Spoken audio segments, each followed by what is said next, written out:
નમસ્કાર, હું છું ગોપી ગાંગર અને આપ જોઈ રહ્યા છો નિર્ભય ન્યૂઝ. આપણી સાથે અત્યારે એડવોકેટ મેહુલ બોગરા જોડાયા છે. ગુજરાતમાં ડીજીપીએ લિસ્ટ બનાવવા માટે 100 કલાકની વાત કરી હતી અને લિસ્ટ બનાવી લગભગ 7,000 જેટલા લોકોનું લિસ્ટ પણ બનાવ્યું. પરંતુ ક્યાંક ને ક્યાંક આ લિસ્ટ ઉપર એક્શન લેવાની જગ્યાએ જે પત્રકારો એ આવા ગુંડાઓ, આવા દારૂના અડ્ડા ચલાવતા લોકો વિશે વાત કરી અને જ્યારે તેમને વાત કરી તો પત્રકારોની વિરુદ્ધમાં જ પોલીસે ઇન્ક્વાયરી બેસાડી દીધી અને પોલીસે પત્રકારને પૂછપરછ પણ શરૂ કરી. વાત કરું છું પ્રશાંત દયાલની, નવજીવન ન્યૂઝની. કારણ કે જ્યારે તેમને ગોમતીપુરમાં એક બેનામી પત્ર તેમને મળ્યો હતો અને તેમને કહ્યું હતું કે આ પ્રકારનું ત્યાં આગળ દારૂ જુગારના અડ્ડા ચાલે છે, તે પ્રકારનો અમને પત્ર મળ્યો છે. સીપીએ તેના ઉપર એક્શન લેવાની જગ્યાએ ઇન્ક્વાયરી આપી અને પ્રશાંત દયાલ સાથે પૂછપરછ કરી. લગભગ 6 કલાક પૂછપરછ કરી, 8 પાનાનો જવાબ લખવામાં આવ્યો અને જ્યારે આખી વાત ગાંધીનગર સુધી પહોંચી તો હવે સીપીએ યુટર્ન મારી લીધો અને સીપીએ કીધું કે અમે તો આ આખા મામલે પોલીસ અધિકારી અને ત્યાં આગળ જે આ પ્રકારના ધંધા ચાલે છે તેનું ઇન્વેસ્ટિગેશન કરવાનો ઓર્ડર આપ્યો હતો. મેહુલભાઈ જોડાયા છે, મેહુલભાઈ સાથે ચર્ચા કરીએ. મેહુલભાઈ, જે પ્રકારે પત્રકારોની પૂછપરછ કરવામાં હવે આવી રહી છે, કારણ કે ક્યાંક ને ક્યાંક પત્રકાર આ મામલાને ઉજાગર કરે એટલે પોલીસને એવું લાગે છે કે પત્રકાર જ ગુનેગાર છે. તકલીફ એ જ છે ગોપીબેન કે જો તમે આ જેટલા આઈપીએસઓ છે, આઈએએસ ઓફિસરો છે, હપ્તાખોરો છે જેટલા પણ, અને ભ્રષ્ટાચારીઓ છે, એમને ચાટુકારિતા કરો પત્રકાર તરીકે તો તમને કઈ તકલીફ નહીં પડે, તમને ટાઈમે હપ્તો અને કવર મળી જશે. પરંતુ જો તમે વિરોધમાં બેસી અને અવાજ ઉપાડો છો કે ભાઈ આવી સિસ્ટમ ચાલી રહી છે, તો પછી તમને તકલીફ પડશે. તમારી પર ઇન્ક્વાયરી બેસે, તમને કલાકો ને કલાકો કચેરીમાં બેસાડી રાખવામાં આવશે અને ઉપરથી આ તો દબાણ થયું, નહીં તો એફઆઈઆર થઈ ગઈ હોત, એની પણ હું તમને ખાતરી આપું છું. આ તો વરિષ્ઠ પત્રકાર હતા, ઉપરથી દબાણ થયું એટલે એમને તકલીફ પડી, એટલે એમને યુટર્ન લેવો પડ્યો. હકીકતમાં એમને કચેરીમાં બોલાવ્યા હતા જ એટલા માટે કે એમને ધમકાવવામાં આવે, દબાવવામાં આવે કે તમારે આ ધંધો કરવાનો નથી. તમે નાની મોટી જે કઈ ખબરો છાપો છો એ છાપ્યા કરો, કોન્સ્ટેબલનું, હેડ કોન્સ્ટેબલનું અથવા નાના મોટા ક્રાઇમનું. તમારે અમારા કોલર સુધી પહોંચવાનું નથી. એટલે કે અમારી જે બી આવક છે, તો કે શું દારૂમાંથી હપ્તાખોરી, જમીનો પચાવી પાડવી, લેન્ડ ગ્રેબિંગ માંથી હપ્તાખોરીઓ, જે નાના મોટા હવાલાઓ છે, કરોડોના વહીવટો છે, બિલ્ડરોના, ટેક્સટાઇલ માર્કેટોના, એમાંથી જે અમારે હપ્તા લેવાના છે, એ બાબતે તમારે કોઈ પ્રશ્ન જવાબ કરવાનો નથી. અને પ્રશ્ન જવાબ કર્યો એટલે માટે એમને પોલીસ સ્ટેશન બોલાવવામાં આવ્યા. પણ ક્યારેક ક્યારેક મને ગોપીભાઈ વિચાર આવે કે ભારતનું બંધારણ બહુ સરસ રીતે ડ્રાફ્ટ કરવામાં આવ્યું. એ ડ્રાફ્ટ થયું 1951માં, અમલીકરણમાં આવ્યું. એમાં એક મસ્ત પ્રોવિઝન આપવામાં આવી કે આર્ટિકલ 19(1)(a) વાણી અને અભિવ્યક્તિની આઝાદી એ આ દેશના હરેક નાગરિકને, એ ચાહે પત્રકાર હોય કે સામાન્ય નાગરિક હોય, એ તમામને મળે છે. પણ એ જયારે વાણી અને અભિવ્યક્તિની તમે આઝાદીનો ઉપયોગ કરો ત્યારે શું થાય તમને ખબર હશે તો, હમણાં જ એક સ્ટેન્ડઅપ કોમેડિયન છે, એમની ગુજરાતમાં એફઆઈઆર થઈ. કુનાલ કામરા. હા, એ કુનાલની એફઆઈઆર સુપ્રીમ કોર્ટે રદ કરી દીધી કે ભાઈ આવી બોગસ એફઆઈઆર ના હોય, કેમ કે આ દેશની અંદર મૌલિક અધિકાર છે. કોઈ પણ વ્યક્તિ વિરોધ કરી શકે, તમે સાચા કે ખોટા, તમે રાજકારણમાં છો તો તમારે આ ટીકા સહન કરવી પડે.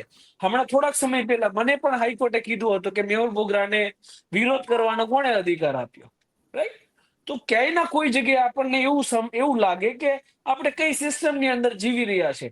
જસ્ટિસ વર્માના ઘરમાંથી 15 કરોડ, આ તો ખાલી રેકોર્ડ પર બહાર આવ્યું, કેટલા કરોડ હતા એ તો પછીની વાત છે. દિલ્હી હાઈકોર્ટના જજ જેને કેજરીવાલમાં અને મનીષ સિસોદિયાના બેનમાં જજમેન્ટ આપ્યા હતા, એવા લોકોના જજના ઘરેથી કરોડો રૂપિયા મળે છે. તો આપણને ક્યારેક એવું થાય કે લોકશાહી, આ બંધારણ, આ આઝાદીઓ એ શા માટે છે? અને આ તો તાનાશાહી કરતા પણ બદતર છે. કારણ કે તાનાશાહ એ ચાબુક લઈને સામે ઉભો તો હોય કે ભાઈ તારે આ નથી કરવાનું, તારે આ બોલવાનું નથી. આ તો હિપોક્રસી છે કે નહીં, તમને આઝાદી છે, તમે સ્વતંત્ર છો, તમે બધું કરી શકો, અને તમે કંઈક કરો તો શું થાય?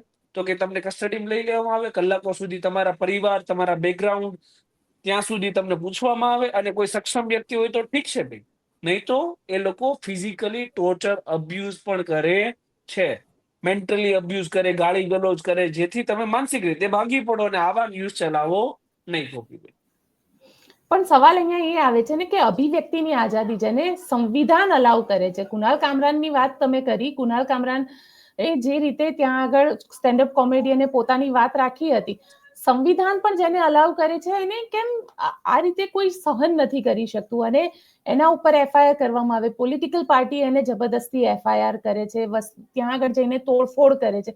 એટલે ક્યાંક ને ક્યાંક તમને એવું લાગી રહ્યું છે કે લોકશાહીમાંથી હવે ડિક્ટેટરશિપ તરફ આપણે આગળ વધી રહ્યા છીએ?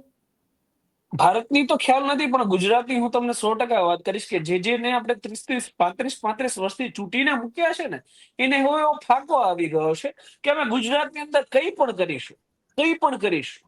એ ચાહે મર્ડરો હોય, એ ચાહે બેન દીકરીઓના બલાત્કાર હોય, એ ચાહે ગુજરાતના ખૂણે ખૂણી સુધી દારૂ બંધી હોવા છતાં દારૂ પહોંચાડવાની વાત હોય, એ તમામ વસ્તુઓ અમે કરીશું. પરંતુ ગુજરાતમાંથી અમને હટાવી શકે ને એટલી ક્ષમતા ગુજરાતની મૂર્ખ જનતામાં નથી. કદાચ આવું આ નેતાઓ સમજતા હોય. અત્યારે ભાગ બટાઈ છે, અને મેં આજના ન્યૂઝપેપરનો છેલ્લો આર્ટિકલ વાંચ્યો છે, અને એમાં ક્લિયર એવું લખેલું છે કે વિધાનસભામાં મુદ્દો ગરજ્યો કે જો કોઈ વિધાયકને એને કરાવી હોય ને જમીન, તો જ્યાં સુધી વહીવટ ક્લિયર ન કરે કલેક્ટરનો, ત્યાં સુધી એને થતી નથી. વહીવટ થયો પછી એને થયો. ધેટ મીન્સ કે વિધાનસભામાં 100%ના કન્ફર્મેશન સાથે વિધાયકે એવું કીધું કે મેં પૈસા ખવડાવ્યા ને તો મારી જમીન એને થઈ. તો તમે કયા ભ્રષ્ટાચાર મુક્ત ગુજરાતની વાત કરો છો? આઈએએસ ઓફિસરો તમારા કંટ્રોલની અંદર નથી. અમારે તાપી મોટી અવડો મોટો કિનારો છે, જે કોરિડોર બનાવ્યા છે, રેડ લાઇન ઝોન છે કે 150 મીટર સુધી કોઈએ બાંધકામ કરવું નહીં. કરોડોની ઊંચાપત થઈ અને બિલ્ડરો સાથે મળી અને સીઆર પાટીલની ગેંગ સાથે જોડાઈ અને ત્યાં બાંધકામો કરી દેવામાં આવે છે. લોકો રેવા આવી ગયા છે, લોકોને કઈ ફરક નથી પડતો કે રૂલ્સ રેગ્યુલેશન શું છે. તો તકલીફ જ એ છે કે આખું ગુજરાત છે ને એ ધીરે ધીરે ભ્રષ્ટાચારના મોજા હેઠળ દબાઈ રહ્યું છે. અને લોકો જો જાગૃત નહીં થાય તો આવનારા દિવસો એવા હશે કે શિક્ષણ હશે, આરોગ્ય હશે, નાનામાં નાની વસ્તુ હશે, તો જ્યારે કોઈ વ્યક્તિ પૈસા નહીં આપે ત્યાં સુધી એને આરોગ્ય, શિક્ષણ, રોડ, રસ્તા, સુવિધાઓ કંઈ જ મળવાનું નથી. હરેક વસ્તુમાં એક હપ્તા વસૂલીની સિસ્ટમ હશે. ગોપીબેન, પણ હપ્તા વસૂલીની સિસ્ટમની વાત કરો છો, ખરેખર આમ જોવા જઈએ તો જેને કહી શકાય ને કે ઇમરજન્સી વખતે આ પ્રકારની વસ્તુ થતી હતી કે દરેક મીડિયા ઉપર એક અલગ કંટ્રોલ હતો. અભિવ્યક્તિની આઝાદી એ વખતે નહોતી, અને એ ઇમરજન્સીને લઈને તો ભારતીય જનતા પાર્ટી ખૂબ બૂમો પાડે છે. અત્યારે ગુજરાતની અંદર જે થઈ રહ્યું છે એને લઈને તો ભારતીય જનતા પાર્ટી કંઈ જ નથી બોલતી. હા, એટલે અહીંયા ભારતીય જનતા પાર્ટીની એક જ પોલિસી કે કંઈક હોય તો નહેરુ જિમ્મેદાર, નહીં તો પછી જય શ્રી રામ. આ પોલિસીથી આ લોકો ચાલે કે ભાઈ કંઈક મુદ્દો આવે છે, કંઈક તકલીફ પડે છે તો ઇમરજન્સીને આગળ કર દો, નહેરુને આગળ કર દો. એટલે નહેરુ જતા રહે, ઇમરજન્સી જતી રહે. તમે હાલ ડિક્ટેટરશીપ જેવી ઇનડાયરેક્ટ સ્થાપીને રાખી છે, એનું શું કરવાનું? હમણાં એક નવું અમેન્ડમેન્ટ આવ્યું છે, લોકોને ખબર નહીં હોય કે આરટીઆઈ અંતર્ગત તમે પ્રાઇવેટ સેક્ટરોના જે ફંડિંગ હોય એ તમે માંગો તો એ અંગત માહિતી કહેવાય. એ તમે માંગી શકશો નહીં. લોકોને ખબર ના હોય, કારણ કે લોકો આરટીઆઈ કરતા નથી. લોકોને કઈ લેવા દેવા નથી કે કયા પોલિટિકલ પાર્ટીને કેટલું ફંડિંગ કોર્પોરેટ સેક્ટરમાંથી જાય છે. તો હવે એ માહિતી પણ આપણે નથી મેળવી શકવાના. તો આ લોકો કહેવાય ને કે વિધાઉટ ચાબુક દેખાડ્યા વગર તમને મારી રહ્યા છે, રાઈટ? અને એના ઈજાના નિશાને નથી પડતા કે આપણે કોઈ દેખાડી શકીએ ભાઈ જો આપણને વાગે છે. તો જે પણ આ પ્રસાદભાઈ સાથે થયું, બરાબર, નવજીવન ન્યૂઝ સાથે થયું અથવા અન્ય કોઈ પણ મીડિયા સાથે થાય. હમણાં પણ આજ સુરતનો દાખલો છે કે અમારા સુરતના ડીસીપી છે પિનાકીન પરમાર, એની સામે કોઈ એક પત્રકાર છે અમારા સુરતના વંદનભાઈ કરીને ત્રિશુલ ન્યૂઝ ચલાવે છે, એમની સામે અવારનવાર બોલતા હોય છે. તો અંગત અદાવતમાં એમની સામે કોઈ કામદારને મોકલી અને એટ્રોસિટીની એફઆઈઆર દાખલ થઈ ગઈ છે. વિચાર કરો. તો જે એટ્રોસિટી વ્યક્તિ પછાત વર્ગના લોકોને રક્ષણ માટે આપવામાં આવી છે, એનો કાયદાના વ્યક્તિ થઈ, ડીસીપી લેવલના આઈપીએસ ઓફિસર થઈ અને એનો દુરુપયોગ કરે છે. શા માટે? તો કે પત્રકારના અવાજને દબાવવા માટે. તો જો આ જ રીતે સિસ્ટમ ચાલશે તો પત્રકાર પણ કઈ રીતે સેફ મહેસૂસ કરશે? અને મને પણ એક દુઃખની વાત અહીંયા ગોપીબેન મહેસૂસ થાય છે કે તમારા પત્રકારની અંદર પણ જે પણ મસ્ત મોટા પત્રકારો છે એના આ મુદ્દે કોઈ ચિંતા અને કોઈ અવાજ ઉપાડવો નથી, કઈ ડિબેટ કરવી નથી, કઈ બોલવું નથી, અને બસ રાત્રે 8 વાગ્યાના પ્રાઇમ ટાઈમના શોમાં આવીને મોટો જોરથી રાડો પાડવી છે. અને મને સિસ્ટમ નથી સમજાતી, કારણ કે જો તમે આજે કોઈ નાનો પત્રકાર છે જે ભોગ બન્યો છે, કાલે તમે હશો, કારણ કે તમને ત્યાંથી ચાટુકારિતાની મલાઈ મળી જાય છે એટલે તમે પ્રાઇમ ટાઈમ શો નહીં ચલાવો કે ભાઈ કોઈ પણ પત્રકાર છે ચાલો નાનો મોટો છે જવા દો, આનું આપણે ચલાવવાનું ના હોય. તો હરેક પત્રકારને આ વસ્તુ સમજવું પડશે કે આજે નાનાનો વારો છે, કાલે મોટાનો વારો આવશે. જો રાજ્યમાં તાનાશાહીની સ્થાપના કરી તો ભોગ એકવાર પત્રકાર નહીં બનવાનું છે, વકીલ નહીં બનવાનું છે, સામાન્ય નાગરિક નહીં બનવાનું છે, એ ફિક્સ છે.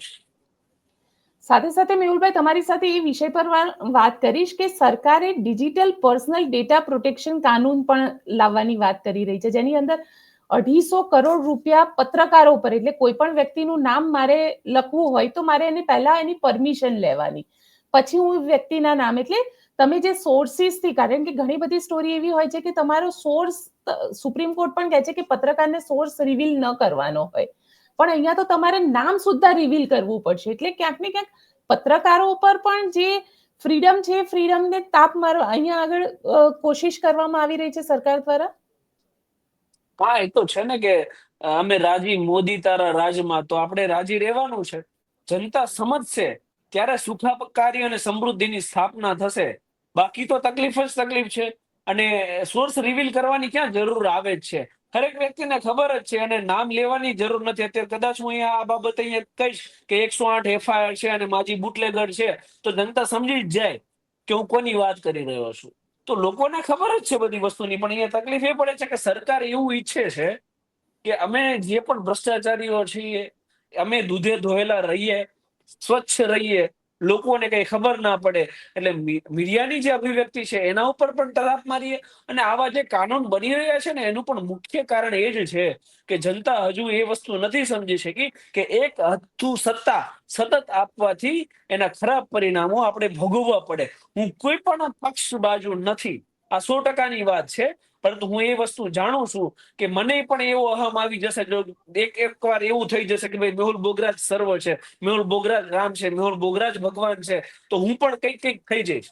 જો તમે કોઈ વ્યક્તિને ભગવાનની પદવી આપી અને એની પૂજા કરતા થઈ જશો ને, તો એ ભગવાન, કારણ કે એ તમે ફેક ભગવાન બનાવ્યા છે, એ ક્યારે તમને છોડશે ને. સૌથી પહેલા તમારી આઝાદીઓ ઉપર તરાપ લગાવશે. અને આ તરાપનો ભોગ, કારણ કે આપણને મહેસૂસ થાય ગોપીબેન, કારણ કે આપણે છે ને આ બધી સિસ્ટમમાં આપણને આઝાદ રહેવાનો શોખ છે, કારણ કે ભગતસિંહે, ગાંધીજીએ આપણને આઝાદી અપાવી છે જ એટલા માટે, કારણ કે આ બધું આપણે સહન ના કરી શકીએ. પણ જે મૂર્ખ લોકો છે, જેને સવારે ટિફિન લઈને વહી જવું છે, રાતે આવવું છે, બૈરી હારે સુઈ જવું છે, છોકરા રમાડીને મોટા કરવા છે, એને આનાથી કોઈ ફરક જ નથી પડતો, કારણ કે એનો તો રૂટીન કામ જ એ છે ને. એને આઝાદી શું છે કદાચ એ પણ ખબર નહીં હોય, રાઈટ? તો આપણે જે બોલીએ છીએ ને એટલા માટે બોલીએ છીએ કે આપણા ભારતનું, ગુજરાતનું બાળકોનું ભવિષ્ય ઉજળું થાય. બાકી આપણે તો શું છે, હરેક વ્યક્તિ આવ્યો છે ને વહી જવાનો છે. ખાલી ખોટી FIR વહોરીએ છીએ. એ નિર્ભય ન્યૂઝના એડિટર સાથે એમને ત્યાં જવું પડ્યું, બરાબર, ઇન્કવાયરી થઈ, FIR થઈ હોત તો અમારે 22 થી વધારે FIR અરજીઓનો સામનો અમે કરી રહ્યા છીએ.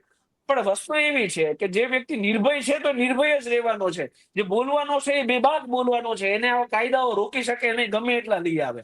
પરંતુ આની એડવર્સ ઇમ્પેક્ટ, આની ઊંધી અસર એ આવનારી પેઢી ઉપર, ગુજરાતની સામાન્ય જનતા ઉપર, અને રાજ્યમાં જે ટ્રાન્સપરન્સી સરકાર અને પ્રજા વચ્ચે હોવી જોઈએ, પારદર્શકતા, એના ઉપર ચોક્કસથી પડે. ગોપીબેન, બિલકુલ મેહુલભાઈ, આપે અમારી સાથે વાત કરી તેના માટે આપનો ખૂબ ખૂબ આભાર. ધન્યવાદ ગોપી. તો આપ શું વિચારો છો મને કોમેન્ટ બોક્સમાં ચોક્કસથી લખીને જણાવજો, અને અમારી ચેનલ નિર્ભય ન્યૂઝને લાઇક, શેર અને સબસ્ક્રાઇબ કરવાનું ભૂલશો નહીં. આભાર.